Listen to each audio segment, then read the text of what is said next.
بسم اللہ الرحمن الرحیم۔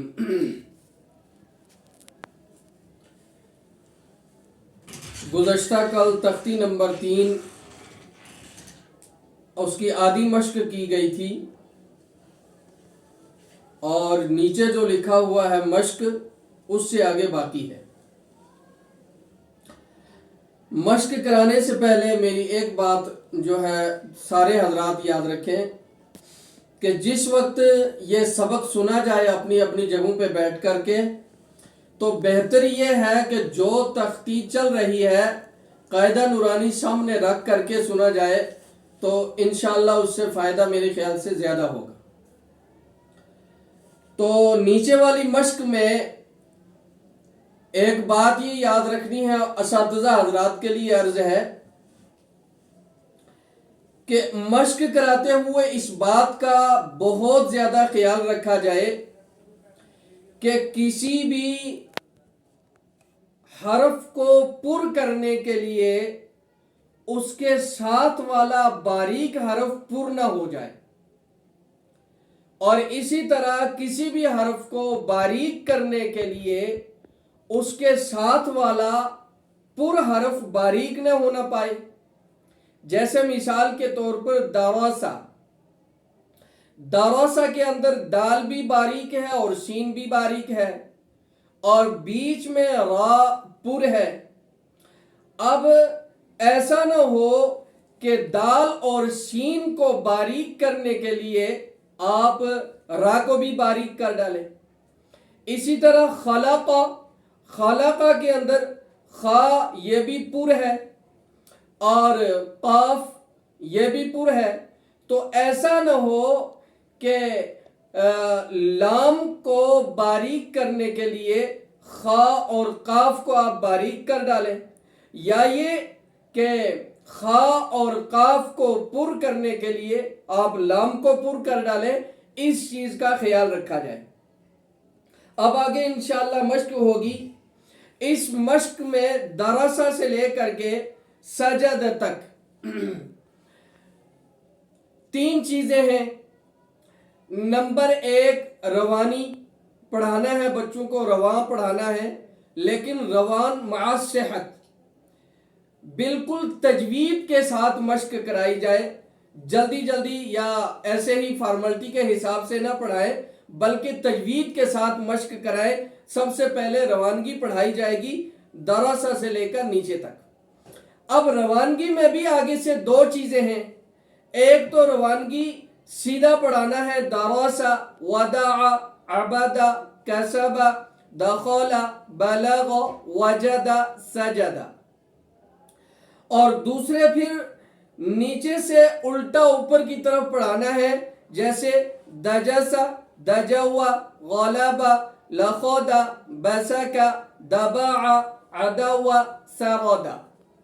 اب بہت سارے حضرات یہ کہیں گے کہ بھائی الٹا کیوں پڑھا رہے ہیں؟ اس کا مقصد یہ ہے، جیسے مفردات میں نے آپ حضرات سے عرض کی تھی کہ بچے کو جب الف سے لے کر یا تک پڑھا دے اور وہ یاد کر لے، تو پھر یا سے الف تک، الف کی طرف اس کو الٹا پڑھائیں، تاکہ اس کے ذہن کے اوپر جو ہے دباؤ پڑے سوچنے کا، اور سوچنے کا مادہ پیدا ہو۔ جب سوچنے کا مادہ پیدا ہوگا تو اس کے اندر صلاحیت پیدا ہوگی۔ اسی طرح یہاں پر بھی وہی ہے کہ ذہین بچہ دراسہ، ودع، عبد، سجدہ نیچے تک رٹ کر کے سنا دے گا، لیکن یہ تو آسان ہے، لیکن الٹا پڑھنا، سجدہ کو دھجسا پڑھنا، یہ بغیر سوچے اور ذہن کے اوپر بوجھ ڈالنے کے بغیر نہیں ہوتا۔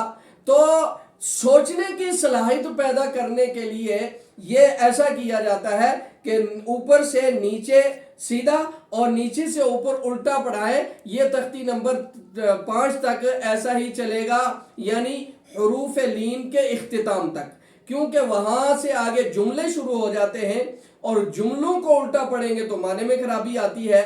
تو اس لیے وہاں تک انشاءاللہ اگر الٹا پڑے گا بچہ تو اس کے اندر صلاحیت بھی پیدا ہو جائے گی۔ تو روانی میں 2 چیزیں ہیں، ایک تو اوپر سے نیچے تک صحیح پڑھائیں اور نیچے سے اوپر تک صحیح پڑھائیں۔ دوسری چیز یہاں پر یہ ہے کہ روانگی جب صحیح ہو جائے روان تو اس کے بعد اس کا ہجے کرایا جائے گا. ہجے بھی بالکل ٹھہر ٹھہر کر کے بچے کو کرایا جائے. دو چیزیں. اور پھر جب روانی بھی ہو گئی اور ہجے بھی ہو گیا تو اس کے بعد اس کا اجرا کرانا ہے. اجرا اس قاعدے کا کرانا ہے جو کل میں نے اوپر آپ کو بتایا تھا, اور وہ قاعدہ تو بڑا لمبا تھا لیکن اجرا کے اندر خالی آپ بولیں گے کہ زبر کو جلدی پڑھیں, تھوڑا بھی نہ کھینچیں. مثال کے طور پر دراسہ میں آپ نے بولنا ہے دال کے اوپر زبر ہے, زبر کو جلدی پڑھیں, تھوڑا بھی نہ کھینچیں. تو تین چیزیں ہو گئی. ایک تو روان صحت کے ساتھ پڑھانا ہے, دوسرا اس کی ہجے کرانی ہے جس کو ہم اپنی زبان میں جوڑ کہتے ہیں, اور تیسرے یہ کہ اس کا اجرا کرانا ہے, یعنی جو قاعدہ اوپر آپ نے یاد کرایا تو اس کو نیچے اس کو لاگو کرنا ہے. یہ چند چیزیں تھی اساتذہ حضرات کے لیے. تو اب میں آپ کو مشق کراتا ہوں بچے پڑھنا. بسم اللہ الرحمن الرحیم. بسم اللہ الرحمن الرحیم. اچھی طریقے سے پڑھو.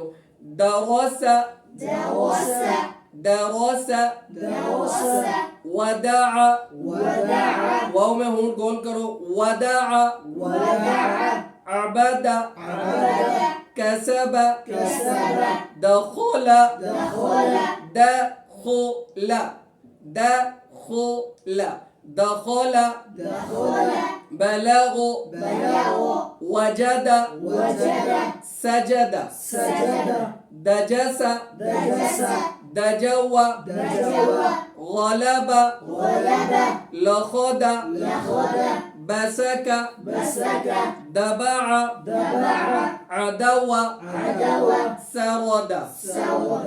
یہ رواں ہو گیا, یعنی اوپر سے نیچے تک بھی ہم نے پڑھا اور نیچے سے اوپر تک بھی ہم نے پڑھا. دوبارہ سے پڑھو. درس درس ودع ودع عبد عبد کسب کسب دخل دخل بلغ بلغ وجد وجد سجد سجد دجس دجس دجو دجو غلب غلب لخد لخد بسك بسك دبع دبع عدو عدو سرد. سود. درس درس ددال زبرد ددال زبرد ررو زبر رو زبر در در سسين زبرس سسين زبرس درس درس دال کے اوپر زبر ہے, دال کے اوپر زبر ہے, زبر کو جلدی پڑھیں, زبر کو جلدی پڑھیں, تھوڑا بھی نہ کھینچیں. تھوڑا بھی نہ کھینچیں. را کے اوپر زبر ہے, را کے اوپر زبر ہے, زبر کو جلدی پڑھیں, زبر کو جلدی پڑھیں, تھوڑا بھی نہ کھینچیں. تھوڑا بھی نہ کھینچیں. سین کے اوپر زبر ہے, سین کے اوپر زبر ہے, زبر کو جلدی پڑھیں, زبر کو جلدی پڑھیں, تھوڑا بھی نہ کھینچیں. تھوڑا بھی نہ کھینچیں. درس درس تو یہ اجرا بھی ہو گیا اور ہجے بھی ہو گئی. تو ودع ودع وواو زبر و وواو زبر و ددال زبر د ددال زبر د ود ود عين زبر ع عين زبر ع ودع ودع واو کے اوپر زبر ہے, واو کے اوپر زبر ہے, زبر کو جلدی پڑھیں, زبر کو جلدی پڑھیں, تھوڑا بھی نہ کھینچیں. تھوڑا بھی نہ کھینچیں. دال کے اوپر زبر ہے, دال کے اوپر زبر ہے, زبر کو جلدی پڑھیں, زبر کو جلدی پڑھیں, تھوڑا بھی نہ کھینچیں. تھوڑا بھی نہ کھینچیں. عین کے اوپر زبر ہے, عین کے اوپر زبر ہے, زبر کو جلدی پڑھیں, زبر کو جلدی پڑھیں, تھوڑا بھی نہ کھینچیں. تھوڑا بھی نہ کھینچیں. ودع ودع عبد عبد عین زبر ع عين زبر ع ببا زبر ب بدا زبر ب عب عب ددال دال زبر دا دال زبر دا عبدا عبدا بولو عین کے اوپر عین کے اوپر زبر کو جلدی پڑھے تھوڑا بھی نہ کھینچے با کے اوپر زبر ہے زبر کو جلدی پڑھے تھوڑا بھی نہ کھینچے دال کے اوپر زبر ہے زبر کو جلدی پڑھے تھوڑا بھی نہ کھینچے عبدا عبدا تو اس طرح اس مشق کے اندر سب سے پہلے رواں پڑھانا ہے اور رواں پڑھانے کے بعد اس کی ہجے کرانی ہے ایک ایک حرف کی اور ہجے کرانے کے بعد جو ہے اس کا اجرا کرانا ہے اس میں ایک ایک پیرا جو ہے وہ اس کے کھانے کے اندر بند ہے ایک کا مثال کے اوپر دراسا اس کا پہلے ہجے کرائیے ہجے کرانے کے بعد اس کا اجرا کرائیے اجرا کرانے کے بعد اس کو پھر دوبارہ پڑھا کر کے آگے والا پڑھائیے تو جس حرف کا آپ ہجے کر رہے ہیں اور اجرا جس لفظ کا آپ اجرا کر رہے ہیں اور ہجے کر رہے ہیں تو وہ لفظ صحت کے ساتھ اجرا سے اور ہجے سے پہلے بھی پڑھنا ہے اور اجرا اور ہجے کرنے کے بعد بھی اچھی طریقے سے پڑھنا ہے اور پڑھانا ہے یہ آج کا سبق تھا اور یہ تختی نمبر 3 کا ایک حصہ یعنی زبر ہمارا جو آج مکمل ہوا آج کے لیے اتنا ہی السلام علیکم ورحمۃ اللہ وبرکاتہ